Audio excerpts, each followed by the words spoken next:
Hi, this is Micornus Phokane, the leader and the founder of Church Governance Solutions. Today, I want to deal with things church members do that definitely irritate their pastors. The things that are done by church members that irritate their pastors. Now, some of church members do these things. They are not aware that their pastors are irritated by this. And I'm bringing that up because your pastor may have not told you that you irritate him by this type of behavior. And that is why I want to bring it up so that every single church member who claims to be a church member of a certain church, listen to this one, because this will actually help you to become a better church member thereafter. Because whatever you do right now, you irritate your pastor, but you may not be aware because he's a nice man, he's a nice woman that's actually not telling you face to face that you really irritating me. But I want to speak about those things that irritate pastors so that you can be able to pick it up and please change from this type of behavior because it irritates your pastor. The first thing that irritates pastors is lack of commitment, yet demanding other members to commit to you when you are desperate for help. These are type of members that are not committed in this particular church. They've signed the membership form. They claim to be members, but they're committed for nothing. They're actually committed in nothing. They're not able to come to services. They're not able to attend midweek services. They're not able actually to commit in anything in the church. They don't commit their finances. They don't commit any resources that they have. But yet these are the people that demand commitment of others when they've got desperate situation. And I want to urge you that if you are a member in a particular church and you want people to be committed to you, you are supposed, therefore, to commit to the church fully and commit to other people's activities. And therefore, you will be able to be supported as well when people need to support you. Now, that irritates a lot of pastors to have members that demand a lot, and yet they themselves don't commit to anything and they're not part of anything. You're not going to other people's funerals, but you want people to come to the funeral of your loved ones. And that's disorderly. You are not committed financially, but you want people to commit in finances for anything that you need in your life. And that is disorderly. And all these things are actually accumulating to disorder into your life, that you are expecting people to do things that you're not doing yourself. And that's disorderly. And that irritates your pastor.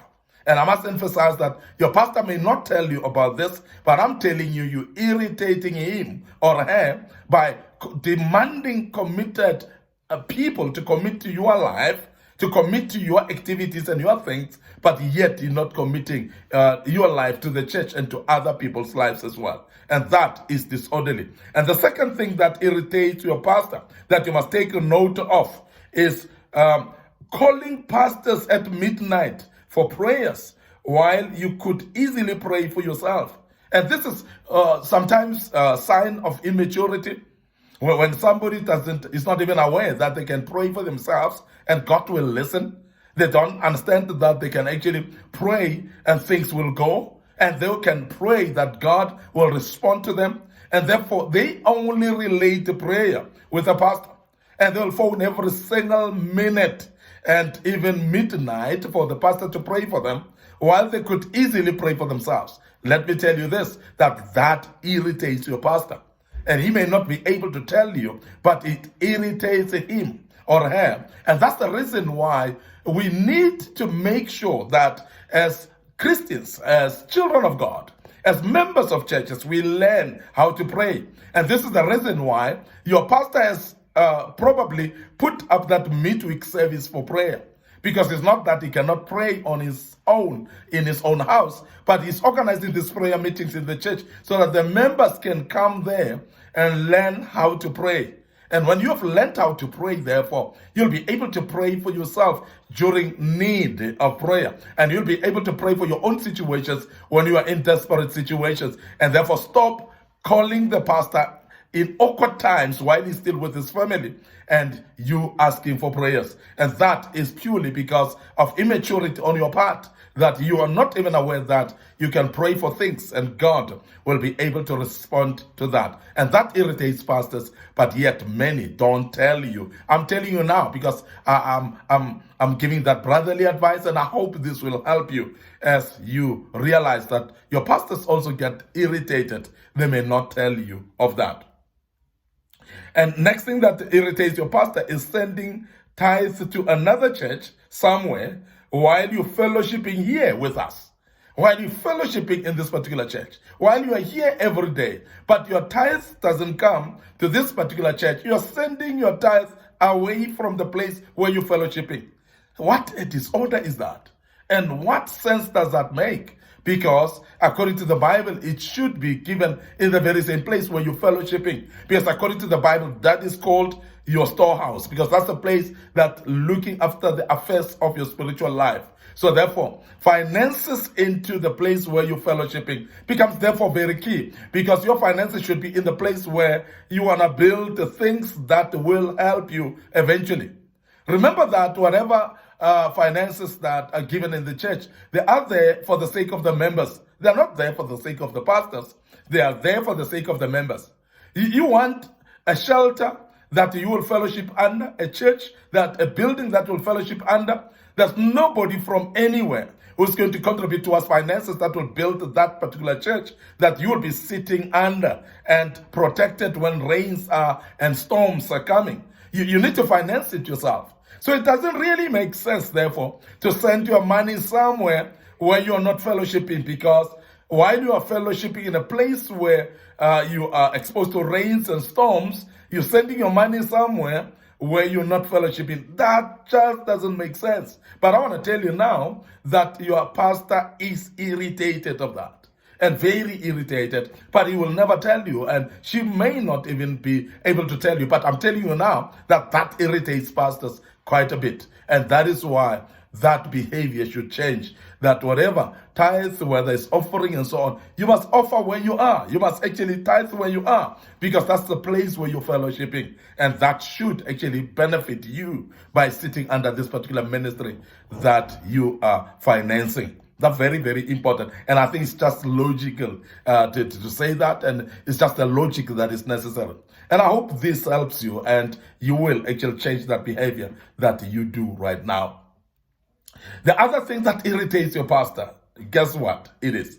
It's going to a prophet somewhere, bringing back the items like water and anointed oils and stickers, etc., knowing that in the church where you're fellowshipping, they don't believe in those things.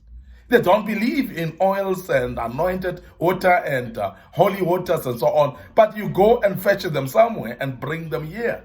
And that irritates pastors. And I must really say that any pastor around will tell you, if they are bold enough to tell you, that they are totally irritated, uttermost irritation that comes to them when you go and fetch things that are not here, that are not believed in here, but you bring them in here while you say you're fellowshipping here, but you're going to fetch them somewhere and bring them in this particular church. And please, that irritates your pastor as well. So please don't go out there, fetch stuff and bring them to a church where you know they don't believe in. If you want a fellowship in that church of that prophet, go there and go for good. And please make sure that you don't come and irritate your pastor here. Go and fellowship in that prophet's church, because that's where you belong, and where you want to be. So please, nobody stops you to go there, but don't go and fetch stuff there and bring them here where people don't believe in those stuff. And that's very, very honest to you. And I'm saying this with brotherly advice, and I'm advising you because your pastor one day will tell you, and he won't be happy. You won't be happy when he approaches you about that. Please don't bring stickers, don't bring holy waters or whatever, anointing oils in a place where you fellowship while they don't believe in those things in that particular church. So please make sure that you do that. The other thing that your pastor will be very irritated about is when you discourage other committed members while you are not committed yourself. And we've seen this happening in many churches, that uncommitted members, they are the ones who are going around discouraging those that are committed. And that cannot be acceptable at all. in any church. And I want to tell you now that even when your pastor is a good man or a good woman, they will be very utterly irritated of that. Because if you are not committed, you want to leave peacefully. Don't recruit people to go along with them.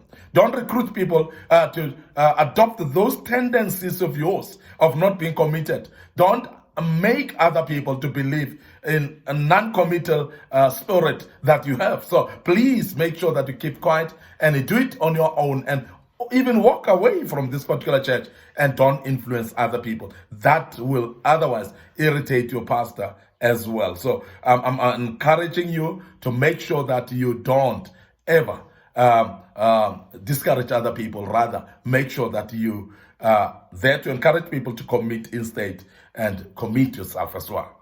But don't discourage people from commitment. And that irritates pastors. And I'm sure you would actually know that it will irritate your pastor when you're spreading rumors of pastor mishandling finances even when he's not there, while you're not giving even a cent to the church yourself. Whose money are you talking about? If you say the pastor is misusing money and he contributed no cent in there, whose money are you complaining about?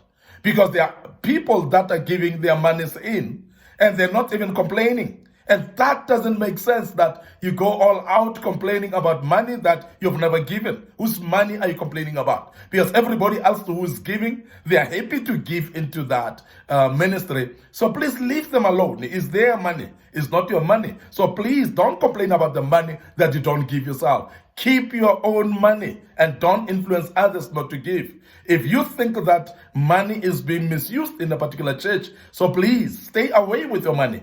Don't start influencing others, because that will irritate your pastor. I'm telling you now. And your pastor is already irritated, so please don't irritate him or her more than what they've already encountered about you. So I'm actually advising you as a church member, please make sure that you stay away with your money and don't actually complain about money that you're not contributing. If you don't contribute, it's your choice. Nobody's forcing you to do. But leave those that are giving and contributing towards the work of the ministry. And they are happy with that. So please leave them alone in peace and don't irritate your pastor. I want to end up with this one. Judging and undermining others while you are not perfect yourself. That's one thing that we've seen generally in some of the members that will judge others, will condemn them, will undermine people feeling that they are lower than them.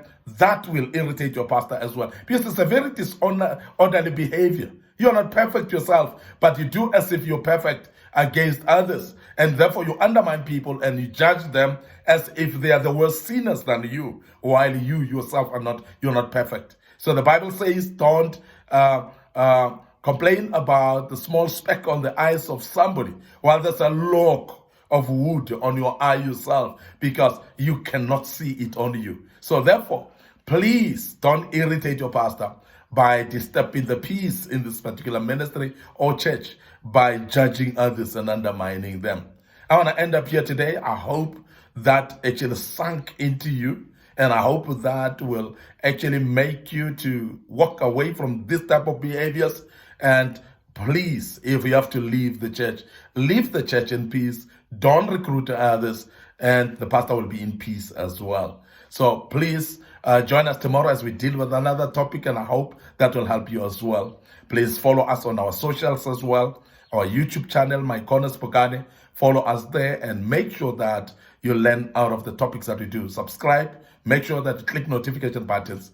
Church Governance Solutions is our page. Like it as well, and make sure that you are notified of any video that we put on of these teachings, and you shall learn out of it. May the good Lord bless you. Allow me to check out today and say cheers for now.